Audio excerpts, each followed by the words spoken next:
Welcome to Wellness with John, resources to help you thrive. I'm John Peters.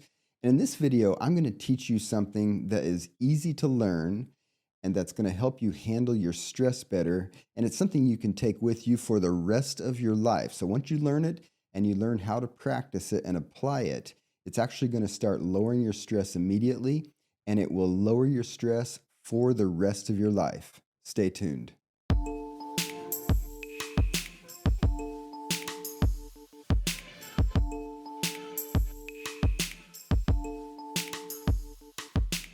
Okay, so in this video, I'm going to teach you a very practical way to engage effectively with your stress so that you cope better. And the good news is that this technique works for any type of stressor, right?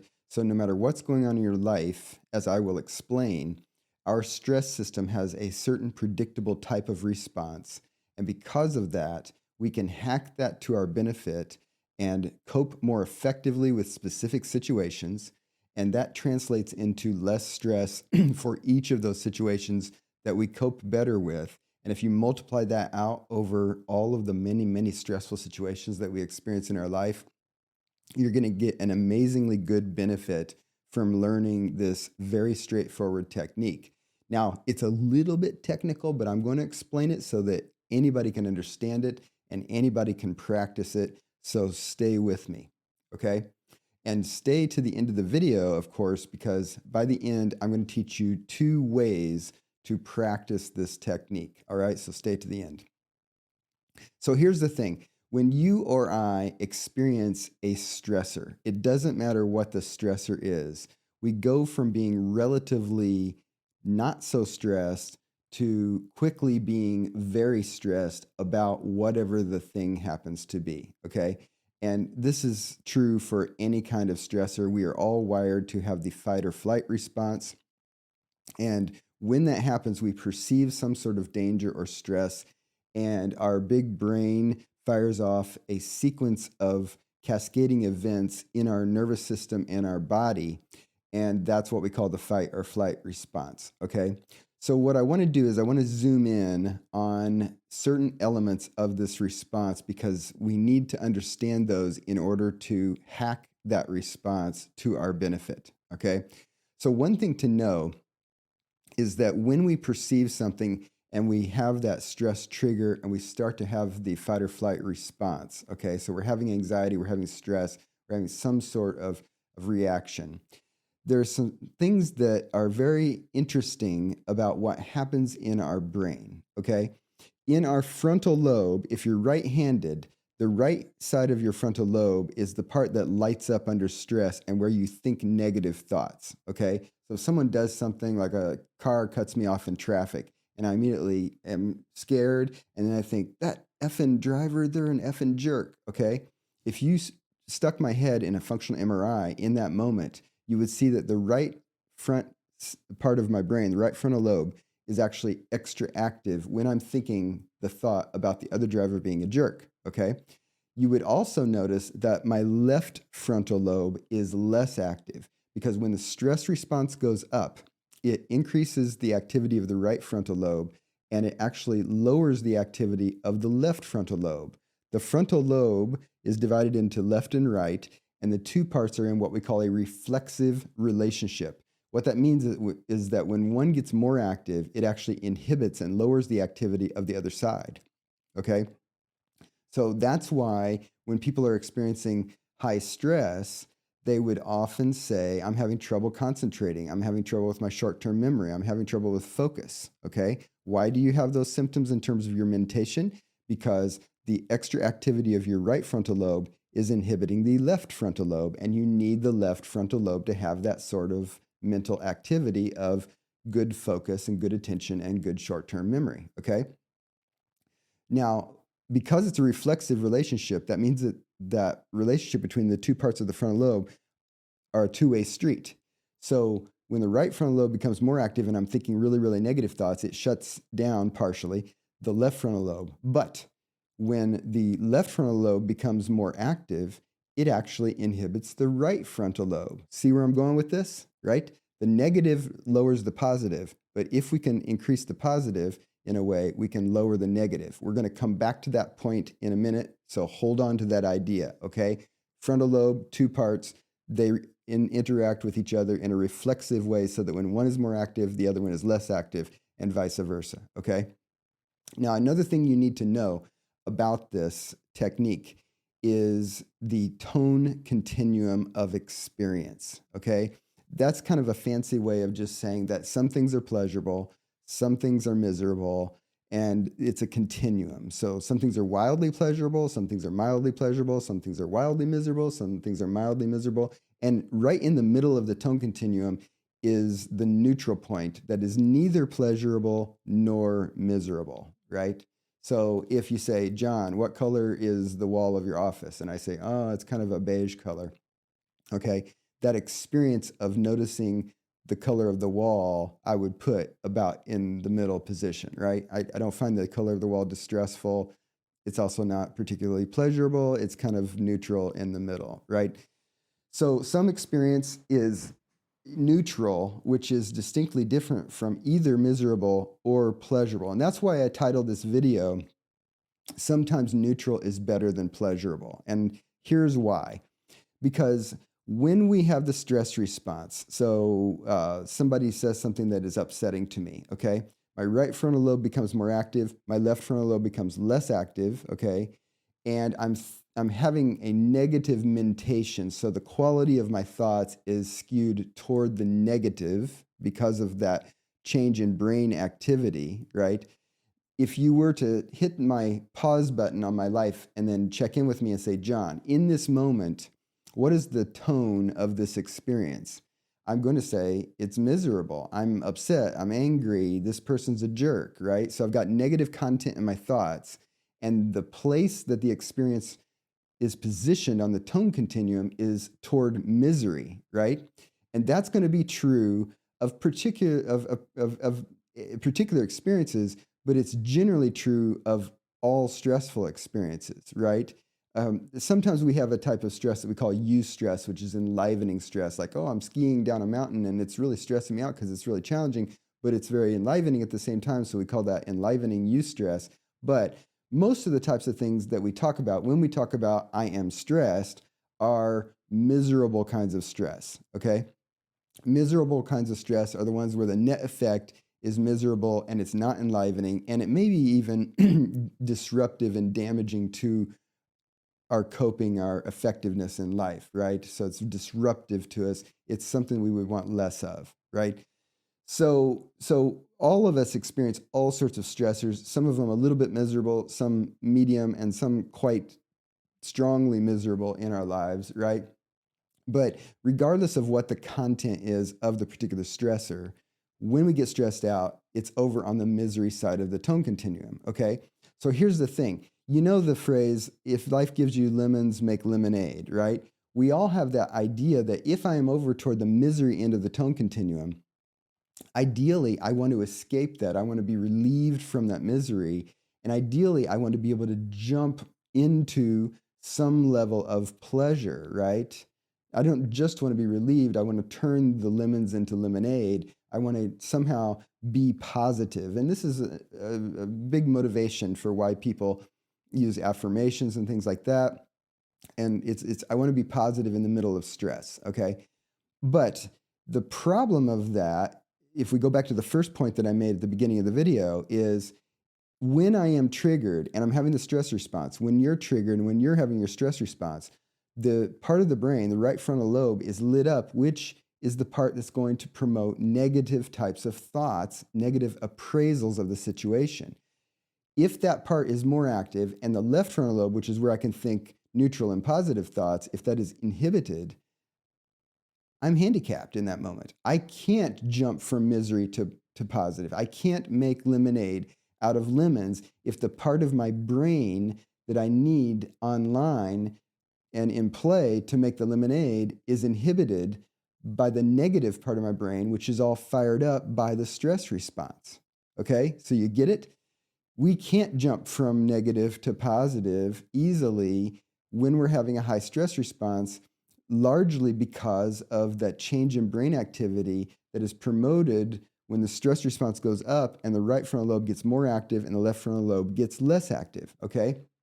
So when we think about the function of this brain hack that I'm explaining to you in this video, what we're going to do is when we're stressed and we want A, relief, and B, we want to cope with it more positively and effectively, we're not going to try to be positive. We're going to try to be neutral, okay? So this is why I titled the video, Sometimes It's Better to Be Neutral Than Positive. And the reason is that when I talk to patients, and this is true in my own life, but I talk to patients as a therapist, all the time about all sorts of stress triggers and how they try to cope with them. And what I find is that when people attempt to jump from misery to positive, they tend to fail. And the reason they fail is the stuff that I explained about the way the nervous system works when the stress response goes up and the right frontal lobe gets more active, okay? So it's a setup for failure when we try to do the thing that we most would want to do in that situation. But what I have found in my own life with my own stressors and with my patients when I coach them on how to improve their coping with stress is that if we adopt a strategy, not necessarily 100% of the time, but if we add to our toolbox a strategy that we can commonly employ, which is instead of trying to jump to positive, what I'm going to do is I'm going to jump to neutral. Then what happens is neutral, no matter what it is going to be less stressful than negative. So my mental appraisal of what is happening, what's unfolding in the moment of the stressor, to the extent that I see it as negative, that's going to fan the flames of my stress response and make the whole thing worse. If I can adopt a neutral mode of appraising the situation, that's actually going to quiet the right frontal lobe of my brain. It's going to bring the left frontal lobe back online because we need the left frontal lobe in order to generate the neutral appraisal of the situation. So we're actively engaging the left frontal lobe when we do the neutral appraisal, and I'm going to explain what doing a neutral appraisal means in practice here in a little bit. But when we invoke a neutral appraisal of the situation, we have to use the left frontal lobe. Well, when the left frontal lobe becomes more active, that reflexive relationship is naturally going to make the left frontal lobe quiet the right frontal lobe, right? We need that because the right frontal lobe is the one that's fanning the flames of the negative thoughts about the situation, which makes us more stressed about the situation and tends to not be associated with effective coping, okay? Left frontal lobe activity tends to be more associated with effective coping no matter what the stressor is, right? So the goal is get the left front part of your brain in play because it generates a neutral appraisal of the situation.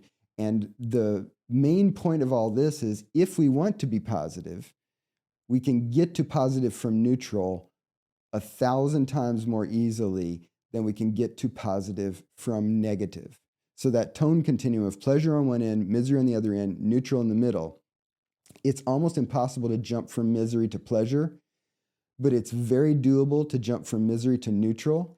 And if we're in the neutral position, it's way, way, way easier to get into positive through whatever techniques you might use at that point. Okay, so our goal is get into the neutral position when we are experiencing misery during a stressful situation.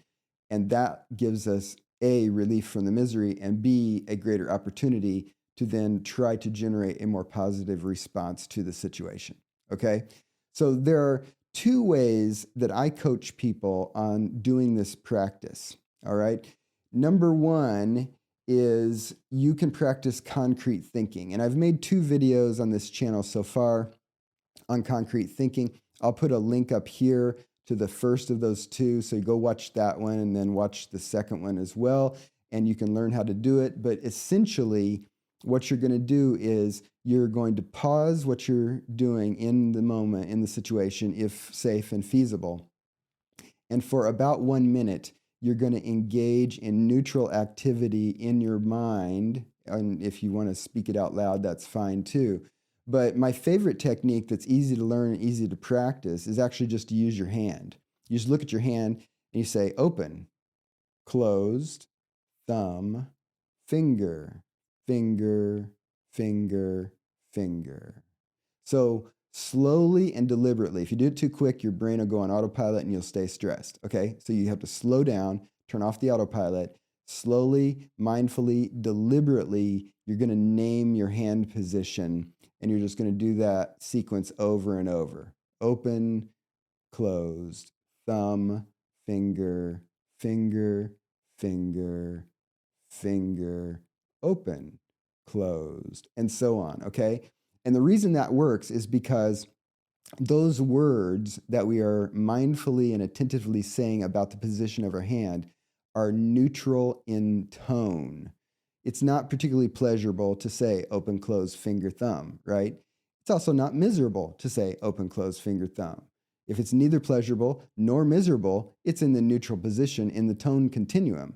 Therefore, it's an easy way to hack your brain and get your left frontal lobe online, because you're going to use your left frontal lobe in order to say those words in an attentive way about your hand position. All right. And if you want more strategies for practicing concrete thinking, go watch those 2 videos that I mentioned, because they'll teach you more about the practice of concrete thinking and other ways to do it as well. Okay. But the hand one is an easy one for everybody to practice. Okay.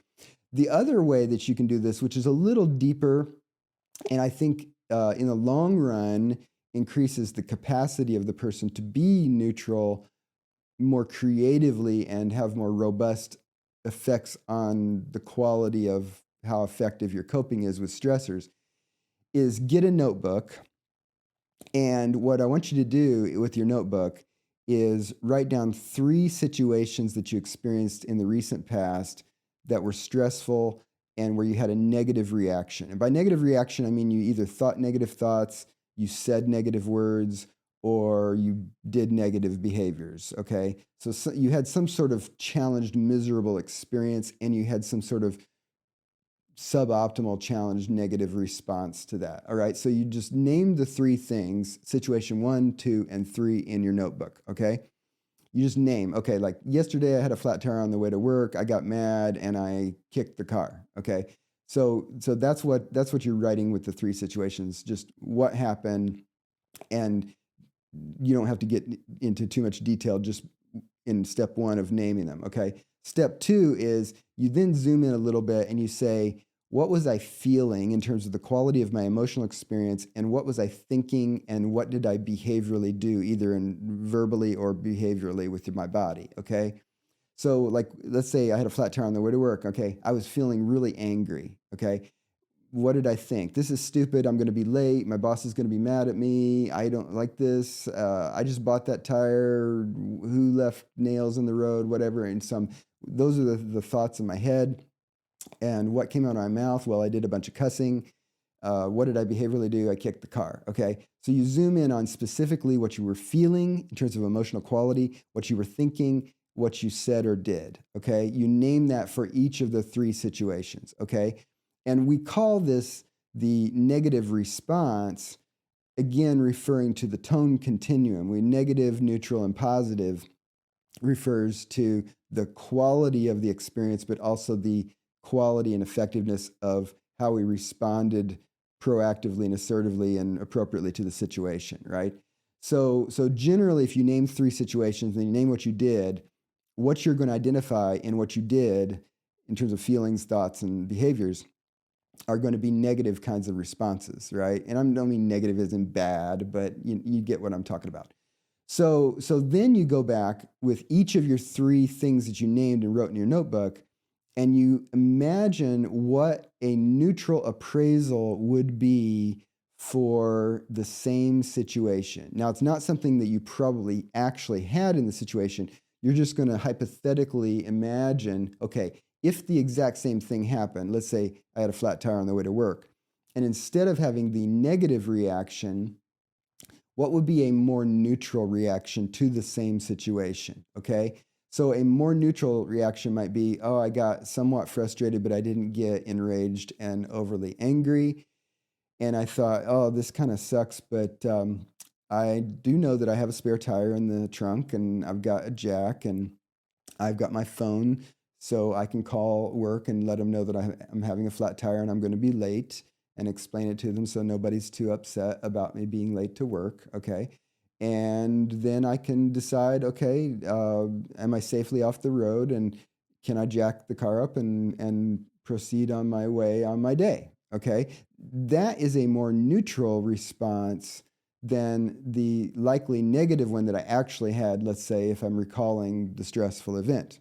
Okay. And you do that for each of the three things that you've named and written down in your notebook. Okay. And what you do is at least once a week, you devote 10 minutes and you sit down with a notebook and you think about three things that happened during the week that stressed you out and to which you had a negative response.